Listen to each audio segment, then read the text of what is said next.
My name's Jennifer, and I'm 32 years old. I work in a busy city called New York, where people believe in working hard to succeed. My husband, Donnie, is 30 and works too. We got married 2 years ago. Donnie might seem a bit unreliable sometimes, but he's actually really kind. He's good at helping out with chores around the house. I'm a career-focused woman. I love my job and feel proud when I do well. In my job, if you work hard, you can move up. But there's a downside. Sometimes they might ask you to move to a different place.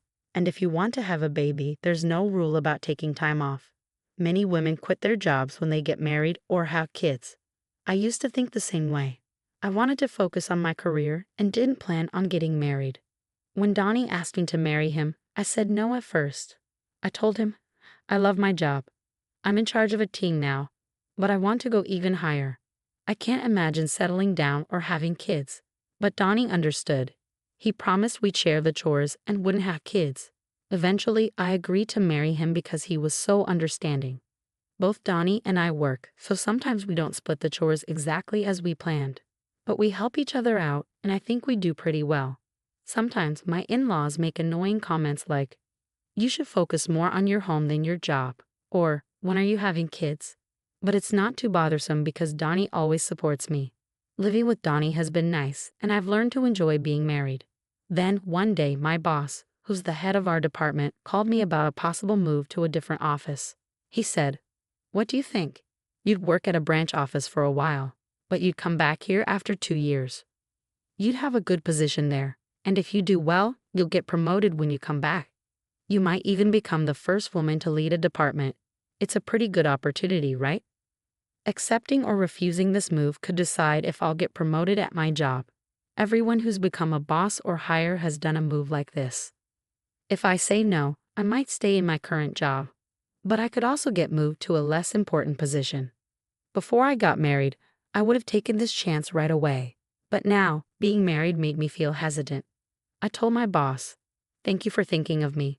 Personally, I'm interested, but since it involves moving, I want to talk to my husband first. Can I give you an answer after that?" He said, "All right, you're married. You can choose to go alone or move with your family. Talk it over. I'm hoping for a yes." When I got home, I talked to Donnie about it. I've been offered a job transfer. I might have to move to the countryside, but if I do well for 2 years, I can come back here. And if I keep doing well, I could get promoted. I want to take this offer if you're okay with it, Donnie. We can move together, or I can go alone. What do you think? At first, Donnie was surprised, but then he thought about it and said, "If you take this transfer, Jennifer, your dream could come true, right? I can't move with you because I have my job here, but don't worry about me. Go for it." With Donnie's support, I told the company I'd go for the transfer alone and started discussing the details. They agreed to pay for my moving costs and offered some good benefits, like considering my travel days as work days. So I decided to accept the transfer to the branch office. I got the official transfer order and chose to live in a company apartment, which was affordable. On moving day, the movers had already taken my stuff, and Donnie came to say goodbye at the station. "Thanks for seeing me off. I'll keep in touch, and I'll try to come home as much as I can." "Yeah, I'll be waiting. But remember, even though you're working from afar, don't overdo it," Donnie said. "You too," I replied. "It's time. Take care, okay? I'm heading out," Donnie said as he left. And that's how my life as a remote worker began. I planned to come home during holidays and quieter times, but things got rocky at the branch office right after I arrived.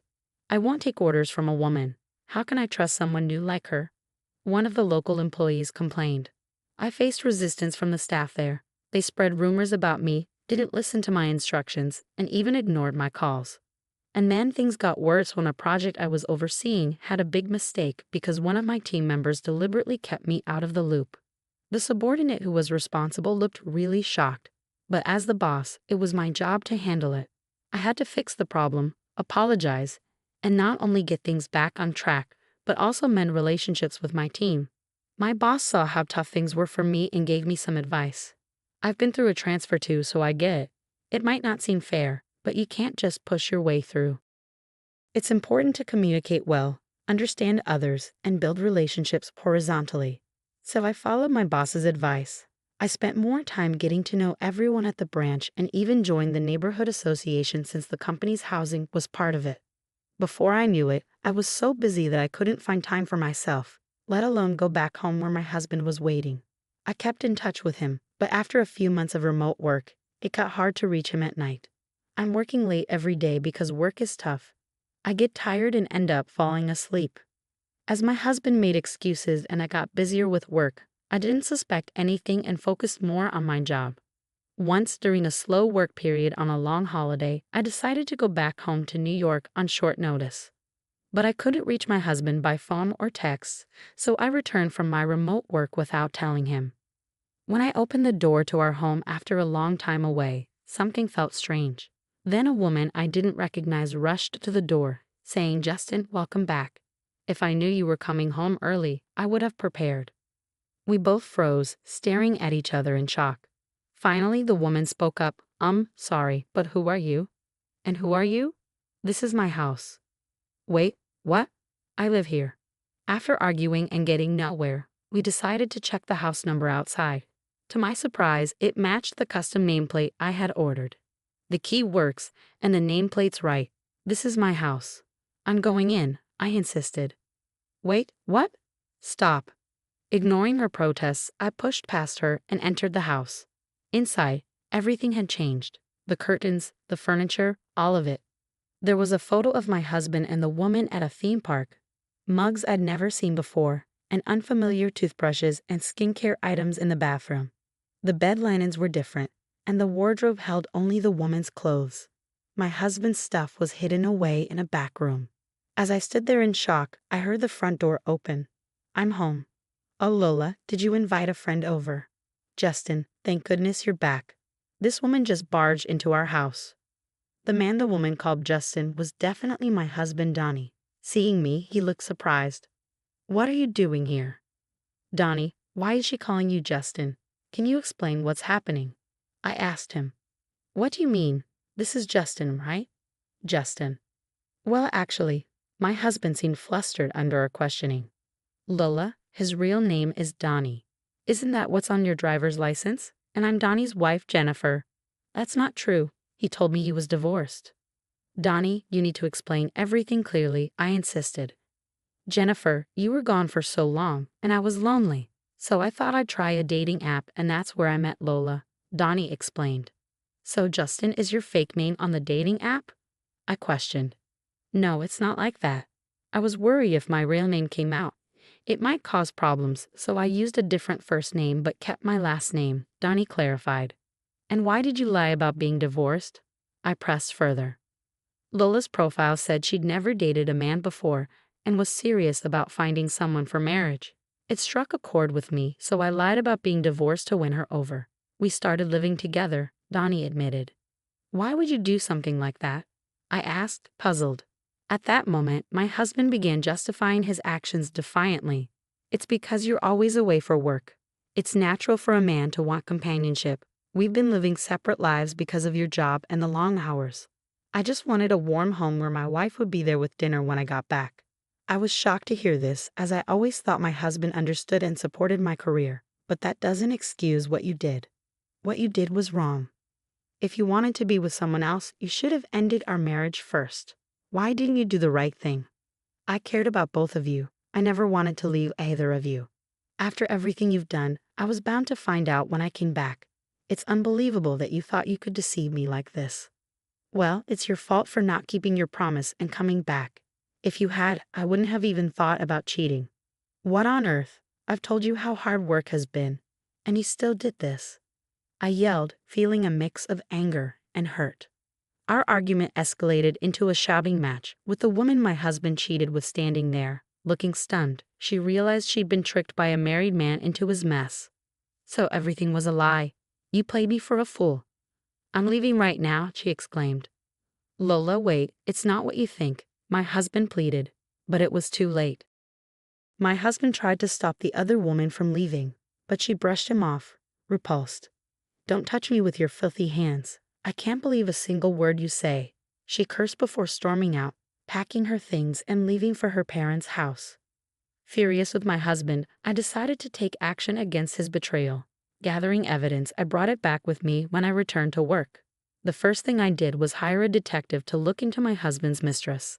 The investigation revealed that she was the daughter of an executive at a company partnered with my husband's workplace.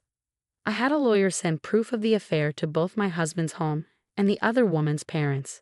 When my husband received the documents, he protested, saying he didn't want a divorce. So I prepared for a tough legal battle, even considering going to court. The other woman's family contacted my lawyer, and we arranged to meet at their office. They apologized to me, and the other woman admitted her wrongdoing. "We're truly sorry. Our daughter caused you so much trouble, and we didn't even know about it. She's always been very sheltered and naive about the world. We've been trying to arrange a marriage for her, but she wanted a more free-spirited love. She met your husband without our knowledge and got carried away without knowing who he really was. She thought she found a divorced man on a dating app and wanted to move in with him.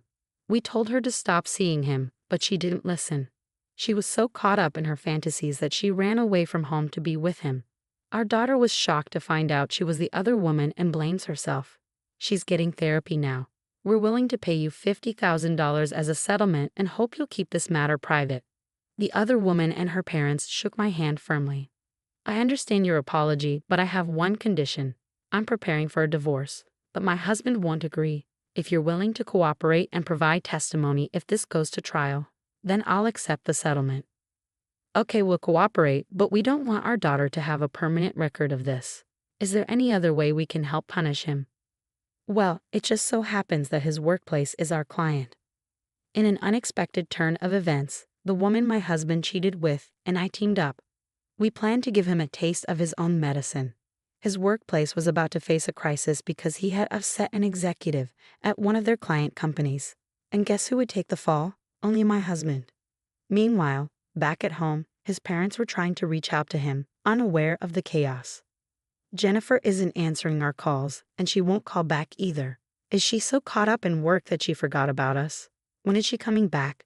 We miss seeing our grandchild," his mother said. "Mom, you don't get it. I cheated on Jennifer while she was away, and now it looks like we're headed for divorce," my husband confessed. His mother replied, "That woman who puts work before her husband is to blame. Maybe it's better if you end things with Jennifer and get back together with the woman you cheated with." My in-laws seemed to think that the other woman's family had more money than ours, so they sided with my husband and his lover, attacking me relentlessly. They called me repeatedly, but I blocked their calls. Then they started calling me at work. When I refused to talk to them, they showed up at my workplace, causing a scene. "Let go of our son. It's because of you being such a career-focused woman that our son cheated. He'd be happier with his lover, so stop interfering," they demanded. "What are you even saying? I want to divorce Donnie. He's the one refusing. Plus, the woman he cheated with doesn't want him back. He tricked the daughter of a big-shot executive into dating him, and they're furious. It's going to be a big mess," I explained. Once they realized their son had angered an important client, my in-laws suddenly changed sides and tried to be nice to me. "We had no idea it was this serious. We must have misunderstood. We're sorry. Our son messed up, but he feels bad. You'll forgive him, right, Jennifer?" they pleaded. "I have to decline. You just insulted me, and now you're asking for forgiveness? Please leave," I told them firmly. When they refused to leave, I had security escort them out. Because of the scene they caused, my company decided to sue them for disrupting business. After all the drama, I finally got the compensation from my husband and got the divorce. The other woman's family also demanded compensation for their daughter's suffering and therapy costs. With the loss of his job and having to pay hefty settlements, my husband was now in deep debt. He couldn't afford to quit, and he was trapped. 2 years had passed since my assignment started. When everything settled down, I finished my assignment successfully and was getting ready to go back to the main office. My hard work paid off, and I got promoted to department manager. If I hadn't taken the assignment, I might still be stuck in a loveless marriage. But I realize now that a man like him would have cheated sooner or later, and I would have clashed with his parents anyway. I've learned that I'm better suited for work than family life, and I'm incredibly fulfilled and happy now.